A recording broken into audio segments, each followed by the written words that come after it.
The Starlost! Available now on DVD from VCI Home Entertainment.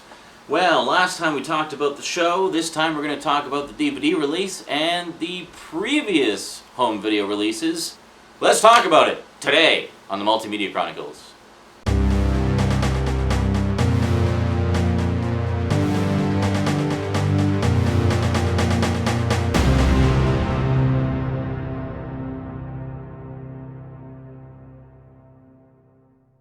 Welcome back.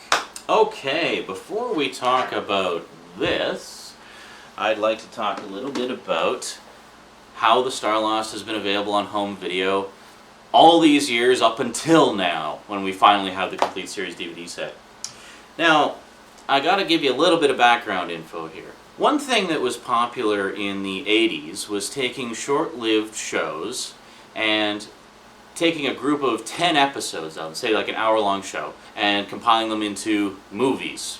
So each movie would be 2 episodes. Planet of the Apes did this, the 70s series of Planet of the Apes. 10 of the 14 episodes were compiled together into 5 TV movies. Now, of course, the advantage of doing that is you can then sell that as a syndication package for a week of programming. So you've got Monday through Friday, you can show each one of the 5 movies. So they did the same thing with the Starlost. There were 16-hour-long episodes total, so they took 10 of them and compiled them together into 5 movies, which they then sold as syndication packages. These movie versions, well, first off, don't necessarily present the episodes in order, but they did group them in somewhat of a logical fashion. Now, granted, there isn't a huge, tight continuity to the series, but if you watch the episodes in sequence, there are moments where they refer back to events from previous episodes. So you do get a little bit more out of it if you watch them in sequence. And the first 2 episodes in particular are directly connected together. I mean, one continues right after the other. So why does the first TV movie not have episodes 1 and 2? It's like episodes 1 and 4 or something crazy like that. It just makes no sense. Now, one that did make sense is they did one that was the 2 episodes with the alien Oro, the 2 Walter Koenig episodes. And that makes perfect sense to group those 2 together because they're connected. So, anyway, a number of years ago, VCI Entertainment released them all on VHS. And for a long time, this was the only way we could see the Starlost again, was these old VHS tapes. So we got 5 volumes. Let me spread them out here for you. Got the beginning, the invasion, the alien Oro, deception, and the return. I'm not 100% sure which episodes are on those, but anyway, that's the whole set. And this was also released on DVD, I should mention, but not in North America. It was only released on DVD in the UK. So if you want like the best quality versions of both versions, obviously get the UK DVD set and then the North American set from VCI to have the episodes in their original uncut form. Now here's the interesting thing, well, a couple of interesting things actually. The opening title sequence for these is actually different than what you see in the show. Now in the show, you had this cool angled logo, which I think looks a lot better. In the movie, well, why don't I just show you the intro from one of the movies and you can see for yourself, because I showed the TV show intro on the previous one, so we'll show one of the movie intros on this one so you can see the difference. They did it in such a way as to make it more movie-like, I guess. So it starts off with a scrolling text and the narrator essentially reading the text to you in a very, very, very cheap Star Wars-y way. But I guess technically speaking, this was before Star Wars, wasn't it? Yeah, it's hard to imagine a pre-Star Wars world. But the Starlost was done in 1973, so that's like 4 years before Star Wars hit the world and changed everything. So let's take a look at the opening title sequence from the beginning, and then I'll talk a little bit more about stuff after. Here you go. Enjoy.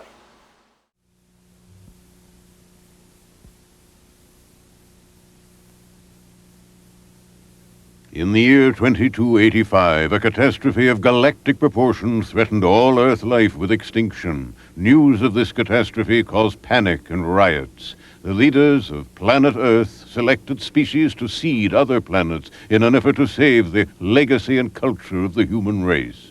In order to do this, they built Earthship Ark, a spaceship 8,000 miles in character. The Ark left Earth in the year AD 2285, containing the selected species and cultures, each living in separate and isolated biospheres. It is now the year 2790. The inhabitants of Earthship Ark are unknowingly on a collision course with a Class G solar star 5,000 miles in character, thus threatening the destruction of all mankind.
Earthship Ark, Cypress Corners, Biosphere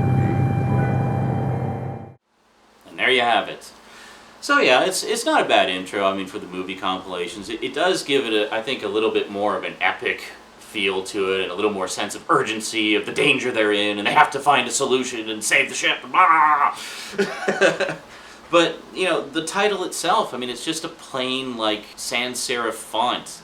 It's not like the cool Starlost logo that we knew from the show, so I don't know, whatever. I like to keep both of them for curiosity's sake and I guess for completeness' sake. But the thing was, the interesting thing that I was going to tell you was the fact that for years, the only way we could see the Starlost was these. That's it. These 5 movies compiled from 10 episodes of the series. So there were like 6 lost episodes of the Starlost.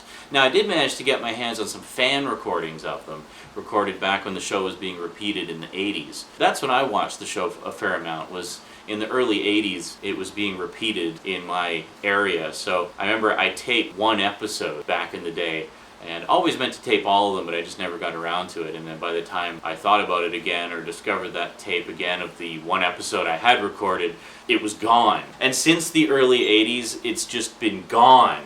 Like nobody's repeated it anywhere. So a bit of a myth surfaced in the fan base, namely that guess the original Masters don't exist anymore because we're just not seeing it anywhere. So the general assumption amongst fans was that the original Masters had been destroyed, and to be quite honest, we weren't terribly surprised because it sounded like the producers of the show hated their own creation with a passion. So what can you do? So for the longest time, this was it. This was all we had. These 10 episodes compiled out of order into movies, and then the really fuzzy, crappy quality fan recordings to fill in the gaps. So imagine my surprise when I was browsing TV shows on DVD.com one day and saw this listed there, Starlost, on DVD. And I was like, oh, okay. I thought, well, I guess they're just putting out a DVD release of the 5 movies. I planned to get it anyway. I figured, okay, cool, you know, it'd be nice to have them in better quality. But no! I read a little further into the article, complete series, all 16 episodes. I was like, oh my god!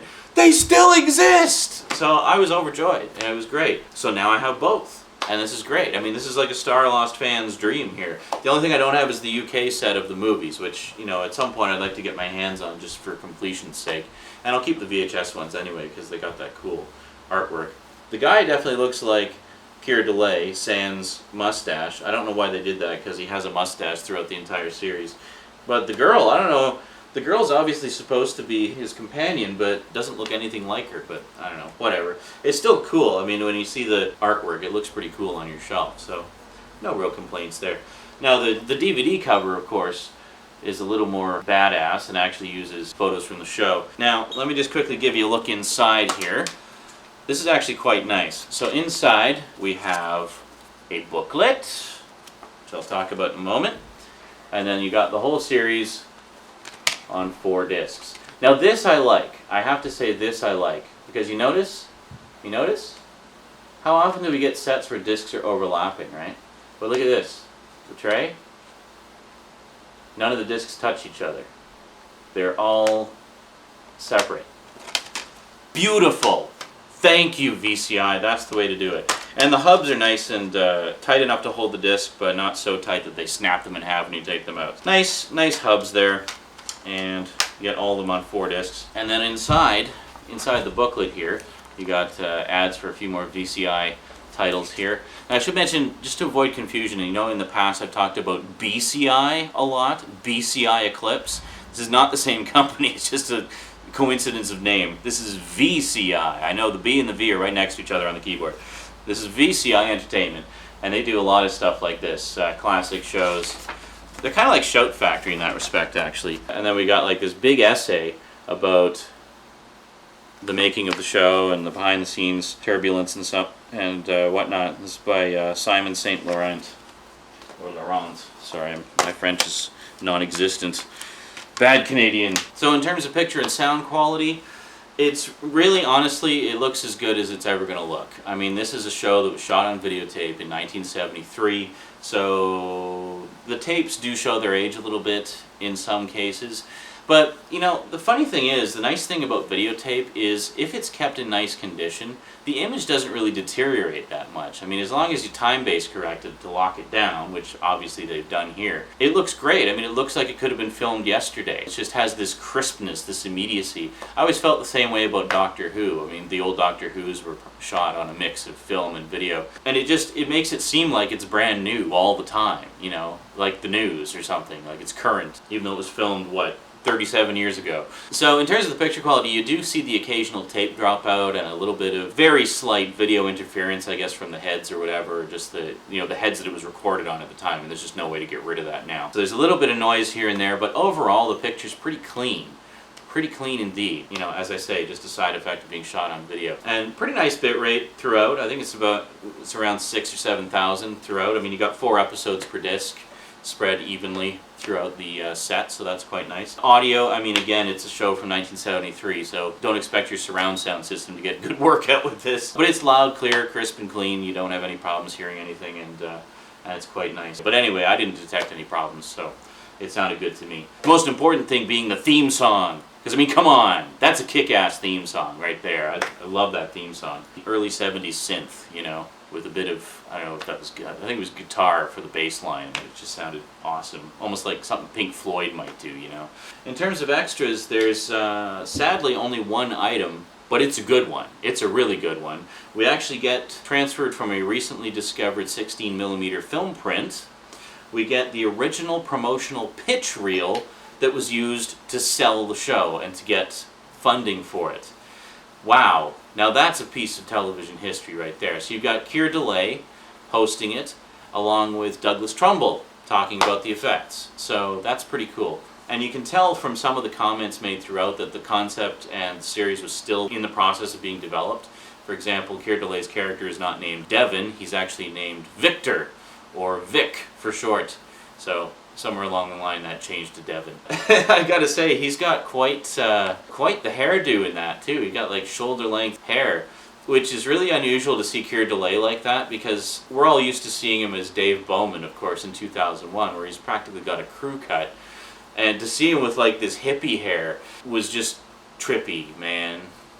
Peace. So that's essentially it in a nutshell, 20-minute long nutshell. If you're a fan like me of early 70s low-budget sci-fi, old Doctor Who and British sci-fi, Tomorrow People, things like that, then you might want to give Starlost a try, because it's right up that alley. And as I say, I mean, it's good and bad. You definitely get a sense that they were trying to do something wonderful that just didn't quite get there. So there you go.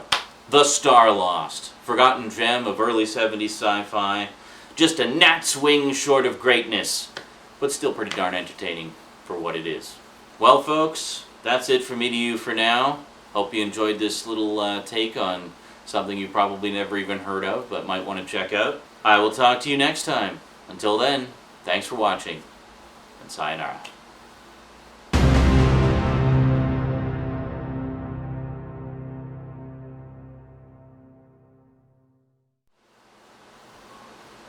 The Star... Oh, glare. Yeah, so that's essentially it in a nutshell. I mean, really, I think I've said...